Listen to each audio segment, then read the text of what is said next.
anytime a parent speaks about adoption from that point of view, where it's my joy is based on someone else's tragedy, is still making it about the parent, not the child. So I think that's like kind of centric in the wrong What, like, they direction. didn't, there's no, well, just from my experience and other people's I've heard, there was no, like, even statement of having a tragedy, or, like, it was awful that your mom, like, gave you, oh, your parents gave you up, but it's for the best. Like, there was not even that, like, first sentence, or part of that sentence. It was just, like, the situation led you to us, and now we love you.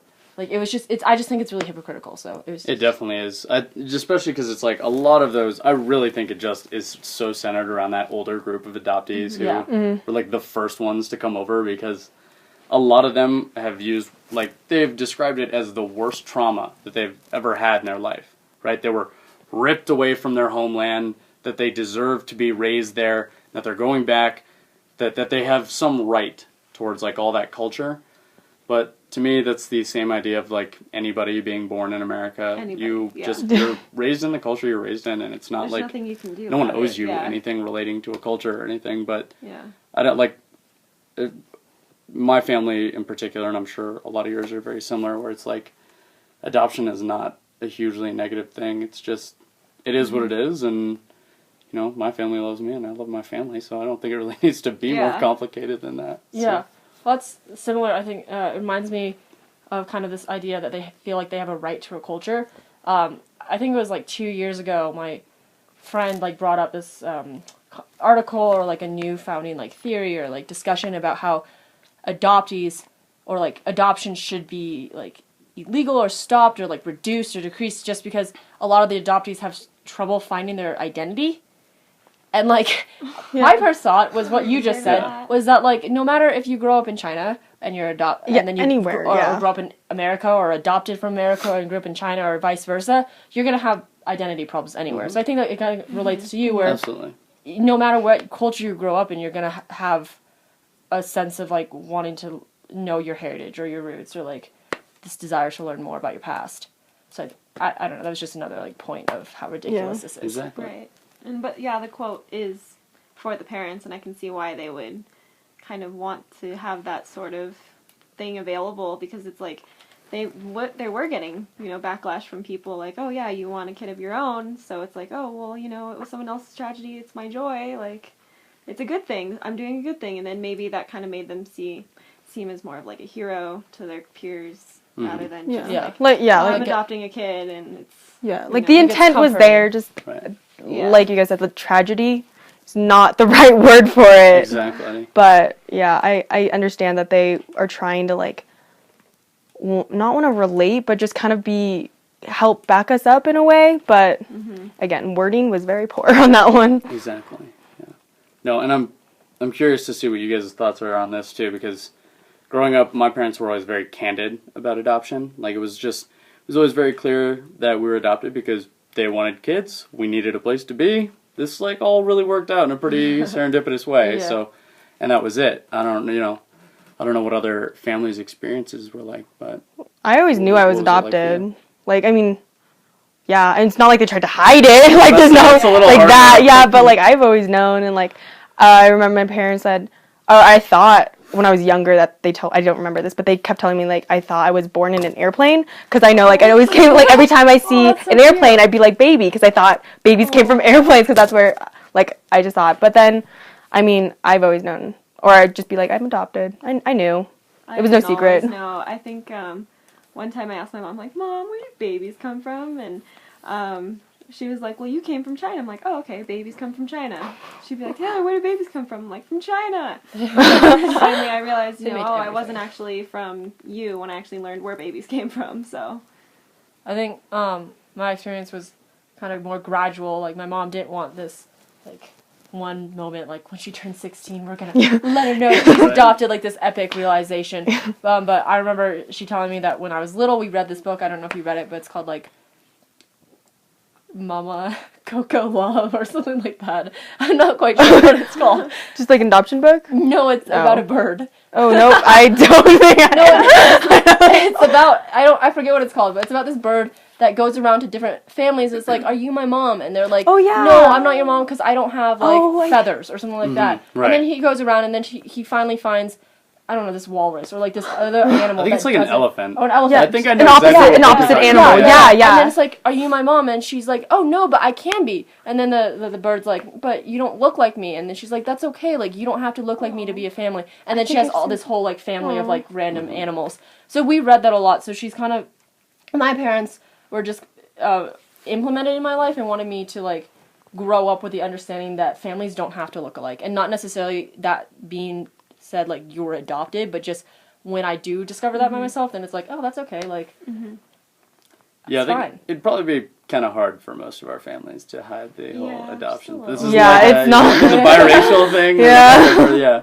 Yeah. So I think they would there would have been some odd questions if like my family tried to hide me being adopted. Yeah. Yeah.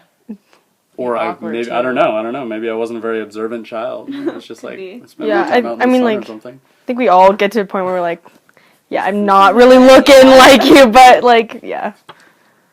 When you guys were younger, how were some of your family's reactions to adoption related stuff? I remember when I was a kid and that movie Stuart Little came out. It was like a family adopted a mouse. Oh, It was like Matthew Broderick. yeah. And I think Oh, Sarah yeah. Jessica Yeah, Parker yeah, or yeah, someone. They like adopted a mouse, and Never mind. Hugh Laurie. Hugh Laurie, never mind.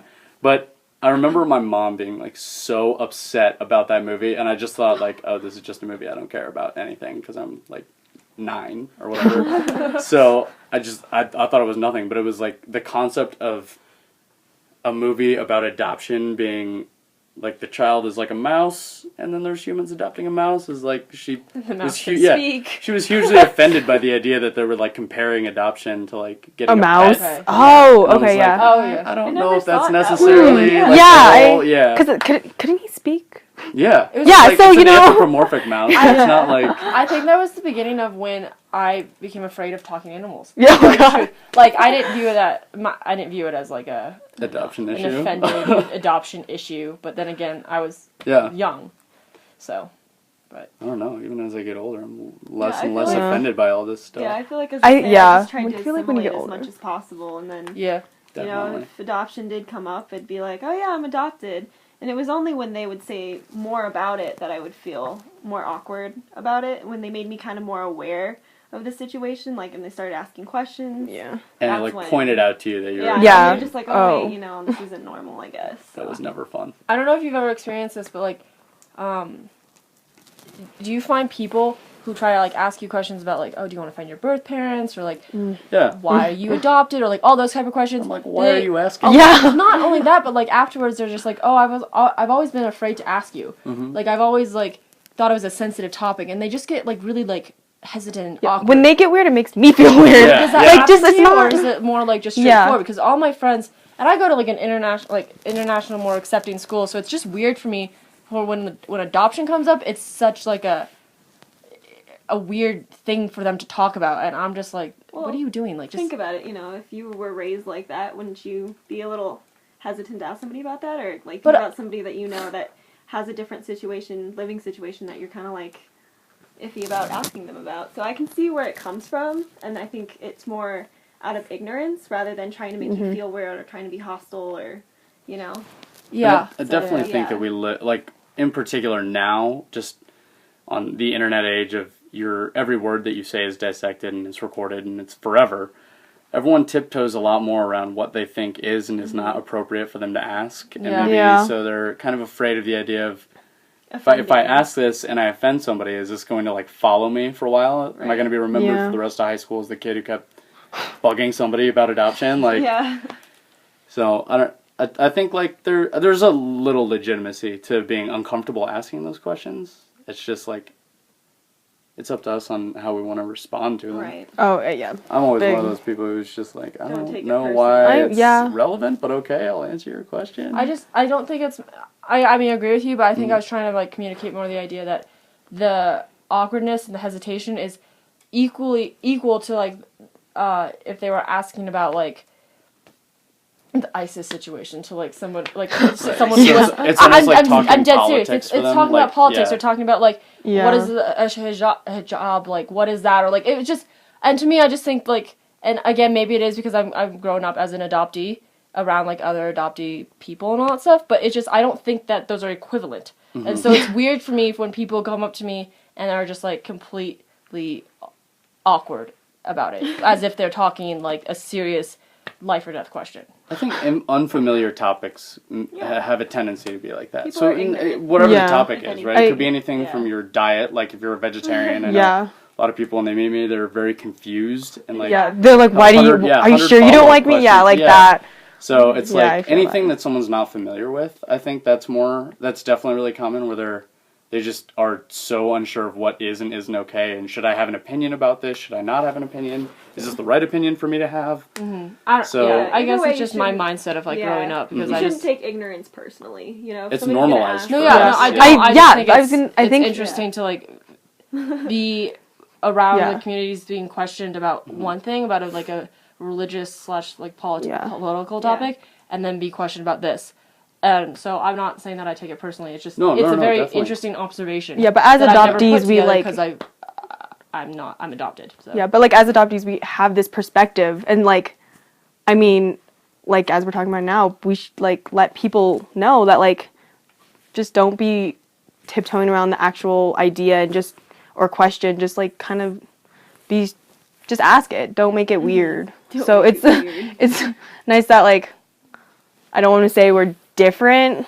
We just have a whole new perspective on like our just how we see things now. I think as being adopted, like I see things in a different light than most people. Yeah, I'd say like we're in a unique situation where we have such a diverse like array of lenses that we've gotten to look at life through. So both as an Asian American, as probably a suburbanite, kind of raised the same as most of the other white kids in our groups, quote unquote.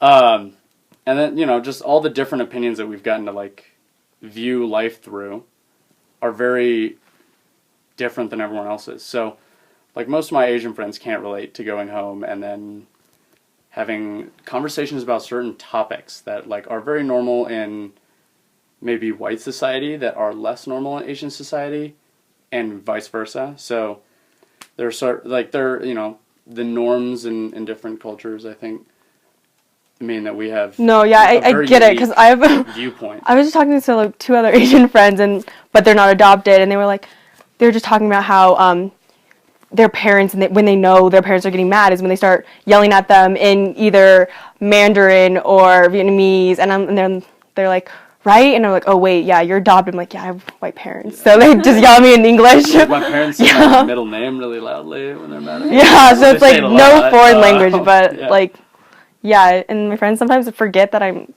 Chinese. They're like, oh yeah, I forget you're adopted in Chinese because you're just so white. And I'm like, what does that mean? I'm just so white. I'm so white. Yeah, or you're like, So white. So Yeah. Yeah, I'm like, white. are You're you the really- whitest person I know? yeah, I'm like, oh. Like, thanks. Exactly. What does that mean? Yeah, I could. No, I actually was participating in this another like Asian community group, kind of like Adoptee, but not really. It's the majority of all the kids are actually like first generation Asian kids. So when we introduced each other, there were like 3 adoptees, but like when we were introducing each other, like, oh hi, my name's Jade, my name's Angela, and like we just like talk and like converse and all that stuff, and then we got to this topic where it was like, what was the strangest like Asian meal that you had? And they were all like throwing about like, oh, one time my mom made me eat like a duck and it still had like the feathers were popping out of the membrane and all that stuff. And they were like, oh yeah, I get that all the time. Like I had that yesterday. And then they come to me and I'm like, I had weird Panda Express. Yeah. And then it was just, the point is that like I'm so used to being around like other adoptees. So like when I introduce myself, I'm not like, oh hi, my name is Jade, I'm adopted. And they're not like, hi, my name is Angela, I'm a first generation Asian. So we just totally missed that. And like we both of us from both sides just completely thought in this one side of like, these people are exactly like me in the sense that they're adopted or their parents are from Asia, and we just missed it. And there were so many different times, and it kind of took me a while to be like, wait, they're not adopted. I realized that. It was weird. It was just, it's kind of like the whole like, Yeah. you're white. Yeah, I mean, Or yeah, they're like, I forgot get. you're Chinese, you're white. Never mind. No, I know. No, You yeah. fall in like this weird gray area, Yeah. right? Yeah. So you're like not really, I mean, definitely not full white, definitely not like Asian in the sense that you grew up in a traditional household or anything.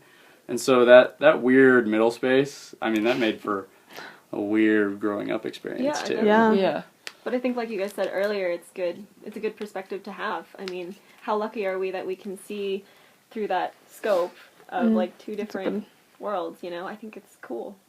It's definitely something we should embrace. But yeah, it is a gray area. It's like, am I Asian? No, Am I that's a good Asian? analogy. Am I, like what is this? we You're really just are looking through a scope. That's a that's But I feel like, and this is more of like my reflection after I've like traveled to China and kind of like been able to live in the culture as an Chinese adoptee who grew up in America. But I don't feel like I've gotten, as living in Denver, that scope of what you're talking about. Like, yes, I'm in that gray area of being like, people automatically identify me as Chinese or Asian, but then like I really do identify with only the American culture, and like I get that whole gray area, but at the same time I don't feel like I haven't had the opportunity, or maybe not had the opportunity, but I haven't fully experienced that lens or that scope of an actual Chinese person or like an Asian, because obviously we don't live in China, but like it's hard for me to like agree with saying that like we have both of these lenses, because I really don't think we do. I think of course we're adopted, and I think we have our heritage, and I think we really connect to that and want to hold on to it because it's a huge part of where we came from. But at the same time, I think we use that like lens, but at least for me, I've created that lens through like stereotypes that I've heard and like media about Chinese and Asians and like other adoptees things, but I've never actually fully experienced it by myself because I'm living in America. Like and I live with white parents, and I am surrounded by my white parents. Thanks, guys. No, that's totally fair. Sense, like, and instead of, well, maybe I worded that badly too, because I was like, it's very subjective, right? So if you say we speaks for a lot of people. Yeah. But rather, like, my experiences are that when I'm around my white friends of really any given ilk, I find something relatable, something that, like, I know from the culture because that's how I grew up. And then when I'm around a lot of my Asian friends who grew up in traditional families and things like that, there's still things that we have in common, but it's like less. It's also kind of like looking from the outside in, right? So I'm seeing everything essentially how I imagine someone from a white culture would see it if they were really open-minded. So, like, anytime that most of the Asian friends that I made were actually as a camp counselor, but any other time that I've spent with a lot of those folks, they're super welcoming, and there's always some, like, fun stuff that we're doing, and that we've all got something in common there, but it's not necessarily that, like, I know what it's like to be them or to be, like, an Asian per se, like, Asian American per se, in that I didn't grow up in the same circumstances, so I would say it just makes it easier for me to relate to some of the things, I think, rather than say that I can see. So I worded it poorly. I can't see through both lenses, but I can certainly understand what it's like to see through both lenses. Does that make more sense? No. It's like an identity thing. Like, growing up, it was, like, really hard for me to grasp that I looked Chinese, but on the inside, I was white, per se, or banana. I had American. Banana, yes. Banana, Twinkie, the whole thing. But that's kind of what I mean about straddling two worlds in the gray area, is just that you kind of struggle with, doing the whole outside looking in thing and assimilating with both groups and being like, oh, with your white friends, like, hey guys, let's go to the mall, and like with your Chinese friends, like, hey, let's go get some dumplings, it's just, you kind of have to adjust a little bit with both groups, because the white groups want to throw stereotypes on you, and then the Asians can be a little bit harsh sometimes and not be as accepting of you because you're not Asian. Like, I know a lot of my Asian friends would get really mad at me if I got like a C on the quiz. They'd be like, oh, you got a C? Like, how could you? Like, oh, you can't eat lunch today. Sorry. Yeah. So. It's hard.